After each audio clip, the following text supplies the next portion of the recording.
La ville de New York se remet à peine de sa pire tuerie par arme à feu en 25 ans hier.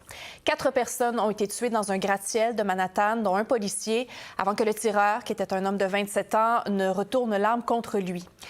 Les motifs de l'homme sont troublants. Ce qui a été révélé jusqu'à maintenant par les autorités, c'est qu'il aurait voulu cibler les employés du bureau de la Ligue professionnelle de football, qui est située dans l'édifice. Mais il se serait trompé d'ascenseur, en fait, selon les autorités. L'assaillant a laissé une lettre dans laquelle il allègue avoir développé une maladie cérébrale dégénérative en jouant au football lorsqu'il était plus jeune. Alors, on va tenter d'y voir plus clair avec le docteur Julien Cavanagh. Bonjour, monsieur docteur Cavanagh. Bonjour. Alors, le tireur dit qu'il souffrait d'encéphalopathie traumatique chronique. Qu'est-ce que c'est? Alors, céphalopathie chronique traumatique, c'est une maladie neurodégénérative qui arrive lorsque des personnes sont exposées à des traumatismes crâniens, des contusions cérébrales répétées. Et c'est donc le cas de beaucoup d'anciens joueurs de football américains, mais de tous les sports de contact en général. Et donc cette maladie qui met des années à se développer provoque initialement des trous de mémoire, parfois des dépressions, des troubles anxieux, évolue vers des troubles du comportement et en particulier des troubles du contrôle des impulsions au stade un peu plus avancé et se termine malheureusement avec un syndrome démentiel, avec l'essentiel des domaines cognitifs qui sont impactés.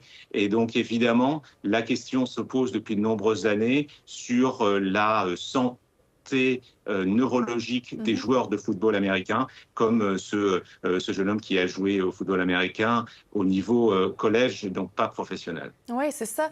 Vous dites que ça peut se terminer justement par des épisodes de démence, mais ça s'échelonne comme ça sur combien d'années, du début jusqu'à la fin, du début des symptômes jusqu'à la fin de la vie? On parle de 7 à 10 ans pour les premiers symptômes et après une dégénérescence neurologique sur plusieurs années pour arriver à une démence qui ressemble beaucoup aux autres démences comme Alzheimer. Mais avec une particularité, c'est qu'au début des symptômes, ce sont plus des troubles, encore une fois, du contrôle des impulsions, de l'agression, etc. Et je dirais qu'il est très difficile au début de faire le tri entre les symptômes de quelqu'un comme ce jeune homme qui a des troubles du comportement. Sont-ils motivés par un trouble psychiatrique classique ou s'agit-il véritablement de ces sensations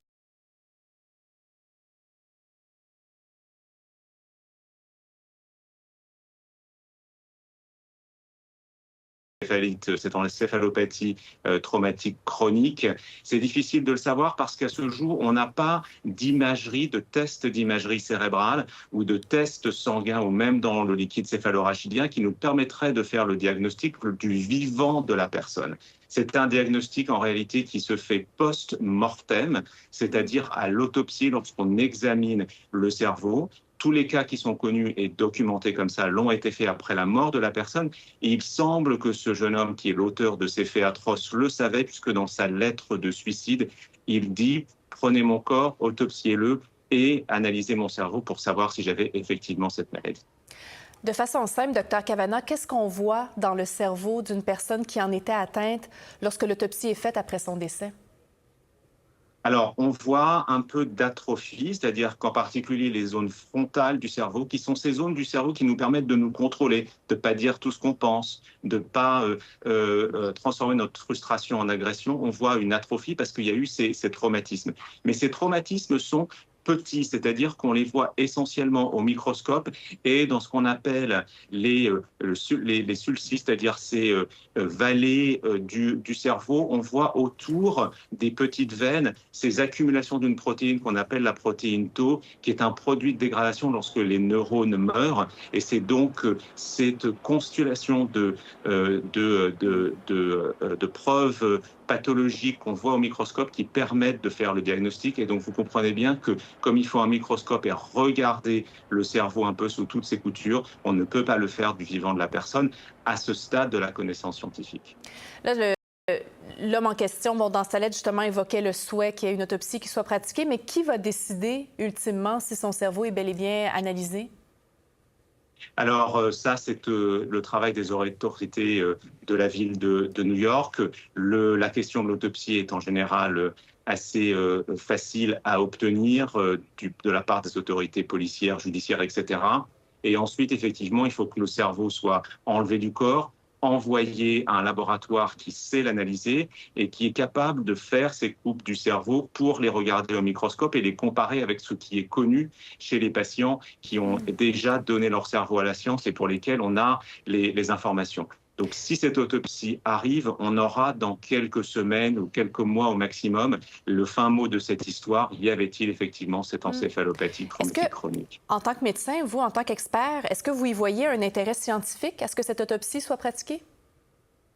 Oui, je trouve que ce serait quelque part une façon un peu de redonner de l'espoir par rapport à ces victimes et donc de leur donner de la...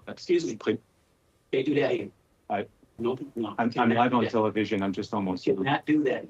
Okay. You cannot do that. Gotta go. Je vous prie de m'excuser. On me demande de partir à un terme à l'émission. Bien, écoutez, on va vous laisser aller. Dans ce cas-là, déjà, vous nous avez bien aidé à y voir plus clair. Docteur Julien Cavanagh, merci beaucoup. Je vous souhaite un très bon après-midi. Au revoir. Au revoir.